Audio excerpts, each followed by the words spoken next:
Hello there, welcome to the Saroy channel, wherever you are in the world. And I want to send each and every one of you loads and loads of love, and I do hope you're doing exceedingly well. And whatever your time zone is, whether it's during the day or night, I just hope you're going to get that lovely hot cup of coffee or tea, because I've got a lovely story for you tonight that's very unusual, and I know you're going to love it. And before we get started, don't forget to subscribe to the channel, click the notification bell and the thumbs up. Dear Sarah and all your lovely listeners, my name is Sandra, and my Bigfoot encounter happened in 2015 when I was about 28 years old. I was very fortunate because I grew up in New York in a very lucrative, extravagant and luxuriously opulent apartment, as my Portuguese parents are incredibly wealthy and affluent. I am an only child, so my father regarded me as his precious little princess, and I was always incredibly spoilt growing up and wanted for absolutely nothing. As far as my father was concerned, I could do nothing wrong. Growing up, my parents sent me to a very expensive boarding school, and then I finally qualified with a degree in fine arts. I ended up working for a company that designs designer scarves, and I was a significant part of the innovatory, ingenious design team. One day I was introduced to another creative, inventive designer who was leading our team with some sparkling new and exciting pioneering ideas. He was a handsome, personable, debonair young man called Sebastian, and people called him Seb for short. He had dark hair, warm olive skin, and lovely twinkling hazel eyes. And from the moment I actually met him, there was an undeniable chemistry between the two of us, which soon developed into a serious romantic relationship. One day I took Seb home to meet my parents at our fancy, very sassy New York apartment. My father took me to one side. Seb seems like a nice man, but I am concerned he is rather emasculated and sissy for my liking. Naturally, I got very defensive and explained to my father that Seb was an aspiring fashion designer who was clearly in touch with his feminine side, and that there was nothing wrong with that. It goes with the territory for a male designer to be more sensitive and effeminate, but it doesn't make him any less a man, I assured my less than convinced father, who was not easily persuaded. I told him that Seb always noticed when I was wearing a different colour nail varnish or when I was wearing a brand new outfit, and I truly liked that about him. I'll never forget how alarmed my father looked when I told him that. In his strong Portuguese accent, he told me that it wasn't good to hear at all. I do not notice these things with your mother. He's a very strange man, very, very strange. You're just being old-fashioned, I told my dad. I promise you Seb will finally grow on you when you get to know him. He's very warm-hearted, I promise you. I could see my father was not convinced by my earnest divulgement. On the more positive side, my besotted mother thought the sun shone out of Seb's backside. She was constantly hitting on him shamelessly in front of my dad, who was clearly not very amused by these somewhat amorous, flirtatious shenanigans, as harmless and innocent as they may have appeared. I love the way you do your hair, Mrs. Richards, Seb would flirt. My mother would say, Oh, I insist you call me Nancy. None of this Mrs. Richards nonsense, you hear me? Oh, I go to the hairdresser up the road. He's awfully good. He does a great deal of hair for celebrities, you know, said my mother, playing with her hair with a girlish exuberance. Seb continued. The lipstick colour you are wearing, Nancy, he said. Très, très jolie. It means very, very pretty in French. And the lipstick, Nancy, is not even half as fetching as you are, if I may be so bold as to say.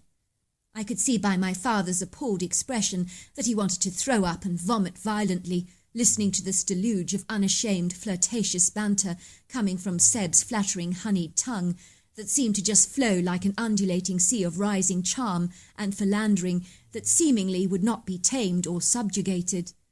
My mother was soaking all these compliments up like a ravenous, eager sponge, and her ego grew at a colossal rate that I swear I physically could see her chest puff up just like a penguin.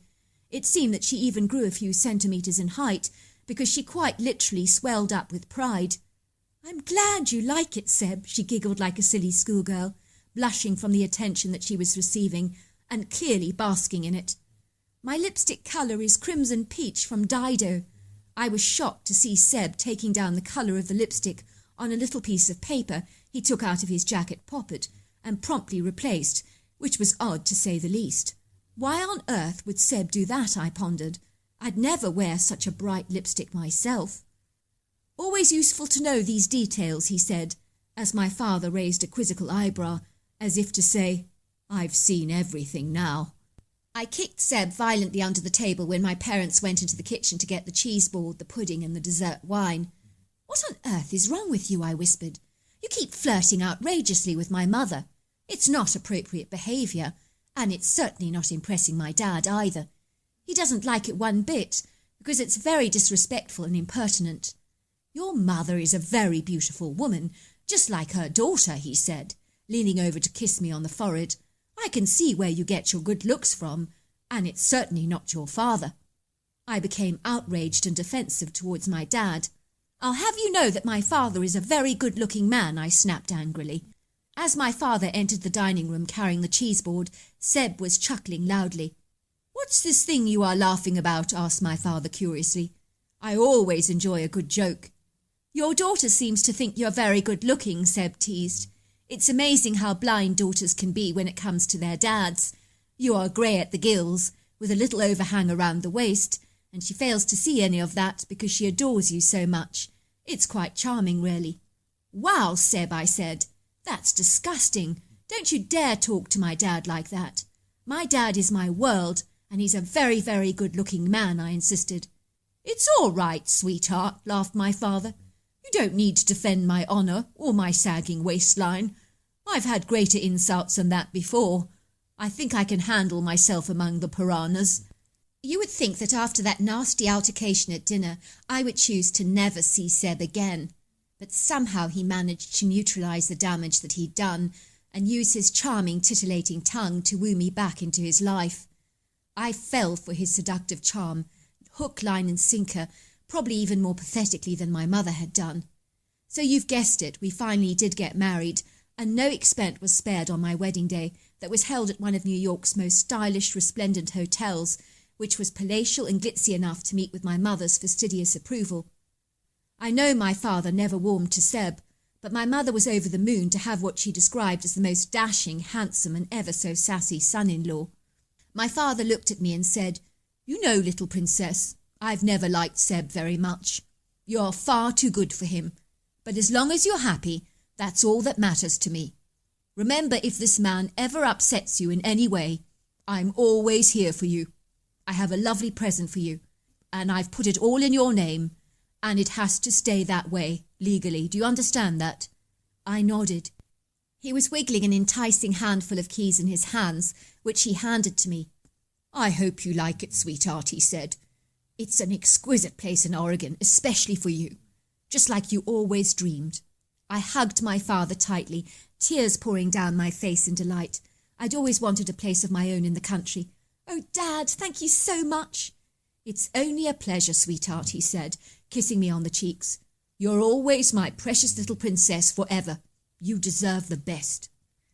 My dad had brought me an exquisite, stylish home in the Oregon countryside, on 500 acres of land, I kid you not, and I was champing at the bit to see it. My father knew I dreamed of living in the countryside, and in my line of business it was possible for me to prepare some of my designs from home, so it really was a win-win situation for all concerned. Even Seb was delighted with the prospect of breathing in some fresh country air and observing some indigenous wildlife in our own backyard. After our honeymoon, Seb and I moved into our beguiling, enchanting country abode, which was stunningly traditional-styled whitewashed farmhouse with a green roof that had been modernised but at the same time possessed that rustic rural charm that you expect to find in a country dwelling. The house was so very spacious and airy, with large white wooden French windows that overlooked the ravishing Oregon countryside. It also possessed a large wraparound porch that was framed with a very quaint white lattice woodwork frame. The house was quite literally surrounded by mountainous valleys, pretty pastures, a magnificent silvery lake, and vast areas of natural forest that had been well maintained by the previous owners, who had used the property for hunting purposes. As you can imagine, there was a wide range of wildlife on our land, and it was not uncommon to see deer scampering around the place, and they were such gentle, serene little creatures to watch, and I loved it. I was so enchanted with my beautiful new abode, and I sometimes had to pinch myself every single morning because I couldn't believe this incredible abode was actually all mine. I truly had the most generous, loving father in the entire world, and I knew how privileged and lucky I was to be so blessed. It was fortunate that we were not too far from the nearby town, and so it was great to go shopping on a regular basis. But a few things happened with my husband that did have me feeling a little bit bewildered, to say the very least. One day I was having coffee with an old school friend of mine that I'd reconnected with when I bumped into her quite by chance at the supermarket in Oregon. She'd never met Seb before. It just so happened that the coffee shop in this large department store was where we were hanging out, and it overlooked the lingerie section of the shop. My friend looked at me and giggled. "Look at the creep over there. Look what he's doing with the woman's lingerie. What a complete weirdo." Imagine my horror when I realised it was actually Seb who appeared to be examining the woman's lingerie with little too much enthusiasm for my liking.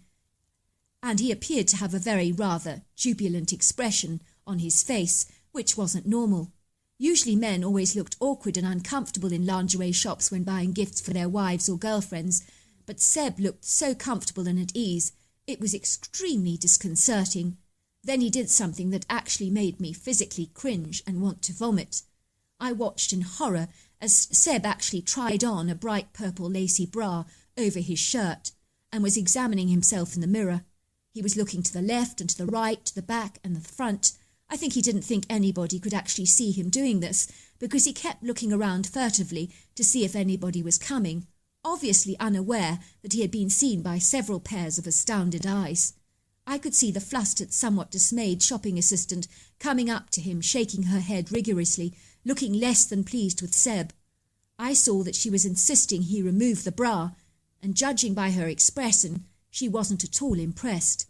I also noticed another lady innocently looking through the racks of underwear, who in horror when she saw my husband parading around in a purple bra, threw down her lingerie that she intended to buy, and literally ran out of the shop, possibly because she was so unsettled by what she'd just witnessed. Who could have blamed her? I mean, it's not normal to see a man trying on a bra at the best of times, least of all in a department store of all places. It just doesn't get more weird than that. "Who does that?" whispered my friend in horror.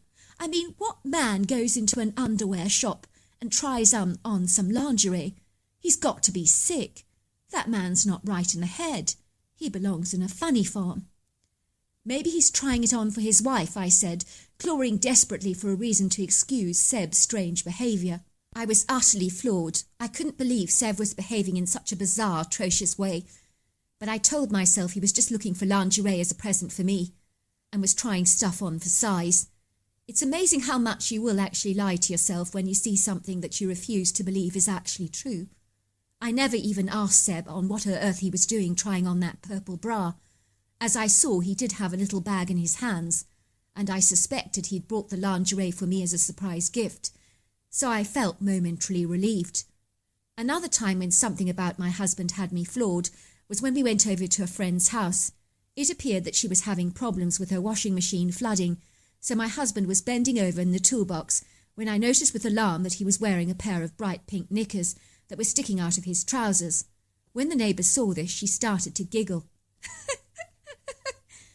When Seb realised he had seen the pink knickers, he made a huge joke out of things and said he'd been wearing the knickers on purpose to shock me as a joke. And silly me, I actually believed him and put it all down to a wacky, misplaced sense of humour. One day Seb informed me that he was building himself a solo hunting retreat in the woods and had organised a building team to come in and begin the project.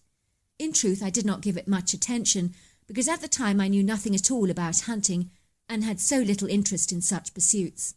I'm afraid I didn't ask him many questions because at the time I was fully engaged in focusing on some new up-and-coming designs for our winter range of scarves, and I was bursting with fabulously innovative ideas.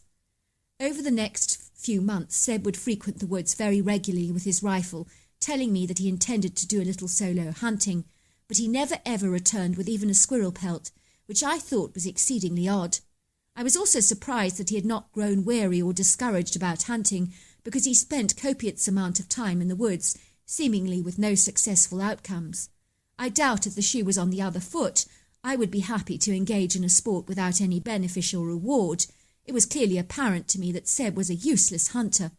I guess the penny hadn't dropped with him yet, because he never gave up the sport and appeared to pursue it with a relentless, insatiable passion that appeared to show very little signs of dissipating.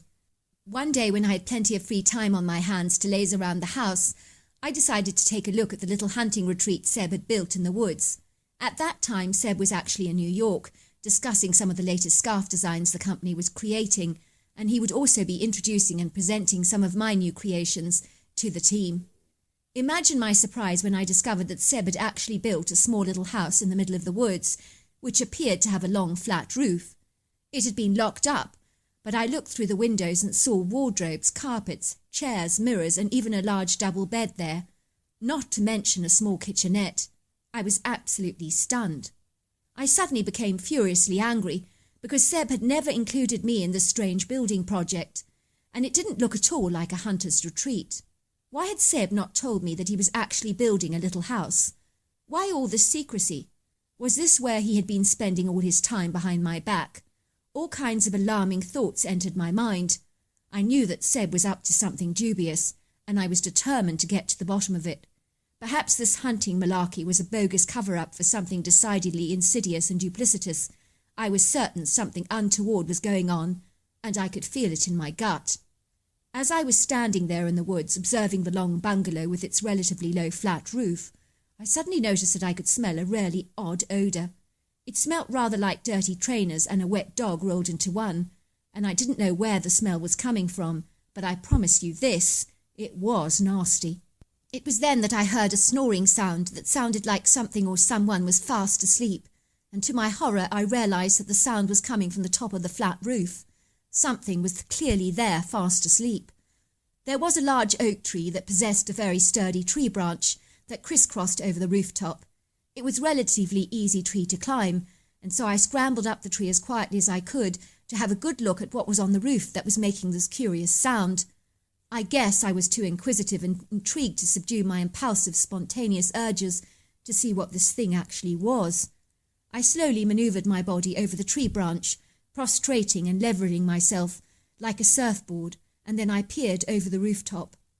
I quite literally was awestruck and bedazzled. I simply could not believe what I was actually seeing. I noticed that the roof was covered with all this soft grass, and lying on this nest was a strange-looking creature that on first impression looked exactly like a bear. But then I realised that this was no bear. But whatever this thing was, it was colossal and covered with long golden blonde hair, and this strange creature was snoring very loudly, but I could not see it clearly enough because its back was turned away from me. But I could see the hands, and that's what made me realise it wasn't a bear. I couldn't understand why the creature was using the rooftop as a sleeping den, because it definitely was cool up there, and it was very sheltered under the oak tree, and was an idyllic spot to sleep. I tried to get a better look at the creature, and in my somewhat futile, clumsy attempts to reposition my body into a closer position to the strange, anomalous beast, I suddenly precariously lost my balance on the branch and went tumbling and falling to the ground with a mighty thud, landing on a huge pile of golden leaves that provided me with a little cushioning on the soft ground below. I let out an agonizing, startled yelp because I could feel this throbbing, shooting pain coming from my ankle, but I examined it and was glad to see it wasn't broken, but it was obviously sprained, and it did hurt a great deal. Suddenly I got the sense that I was being watched, and leaning across the roof was this huge cone-shaped head with a long human-like face that was staring down at me with deep-set brown eyes that looked both curious and concerned. It was as if the creature was saying, "Are you all right?" It must have been suddenly awakened by the commotion I had caused falling out of the tree. You know when there are moments in your life that may have transpired in only seconds, and yet that moment is positively one of the most memorable, extraordinary, special experiences of your life that is held in time for an eternity and can never be forgotten. Well, this was one of those stirring, magical moments for me. It was as if the entire world had all but stopped, and I had locked eyes with this incredible, majestic, powerful, and utterly beautiful beast. This creature possessed the loveliest golden brown eyes that I have ever seen, and I sensed that the eyes were amused by me, but were warm, congenial, and friendly. I knew at once that this creature was feminine, because her energy was female and very, very maternal. I just remember our eyes locked as we just stared at each other for a while, and I sensed that we connected on a very deep spiritual level, and I know that sounds strange, but it really felt like that. As she rose up to stand up on the roof, she stretched her body up just like a pussycat does once it's risen from its sleep. The creature lifted its overlong arms and stretched them up towards the sky, and then she grunted. She then jumped straight off the roof, which was a good 10-foot drop, and landed perfectly on her padded human-like feet, exactly like a domestic cat, with the same amount of agility, dexterity, and grace. The creature landed yards away from me, and I think my mouth must have been hanging open like a Venus flytrap, and my eyes were possibly as round as saucers, because I was utterly amazed at how colossal she actually was at close inspection. I promise you, this creature could easily have dwarfed a black bear without any problems. I would say she was 9 foot tall, 900 pounds, and easily 4.5 foot wide. Another extraordinary thing about this creature was that she had the body of a supreme athlete, because her body was so brawny, muscular, and sinewy, especially the torso area, which possessed the very impressive, large shoulders. The creature's head was shaped like a cone, but she had such a beautiful face. It was angular, with a brow ridge and nose, with a pink leathery skin, but it was her deep-set eyes that blew me away, because they were incredibly beautiful. She stood there looking at me, and made a chattering sound while she was pointing to my ankle. I think she worked out that I had hurt it. She lifted her own huge foot off the ground and started to rub it. I think she was showing me that I should massage my sprained ankle, so I copied her movements, and it did immediately provide me with relief. I noticed that she stayed a couple of feet away from me, but she reached out to help me. I really could sense that.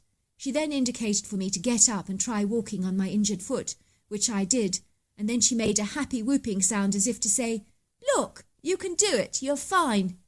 She then pointed towards the woods and let out a whistle, and I could hear her whistle being answered from further away. She then indicated that she needed to go, and I watched her bound away through the forest with the speed of a cheetah and the grace of a gazelle. When I got back to the house, I was so excited because it suddenly occurred to me that I had encountered a Bigfoot on my land. You would think I'd want to tell everybody in the world about my incredulous encounter, but I assure you that was not how I reacted at all.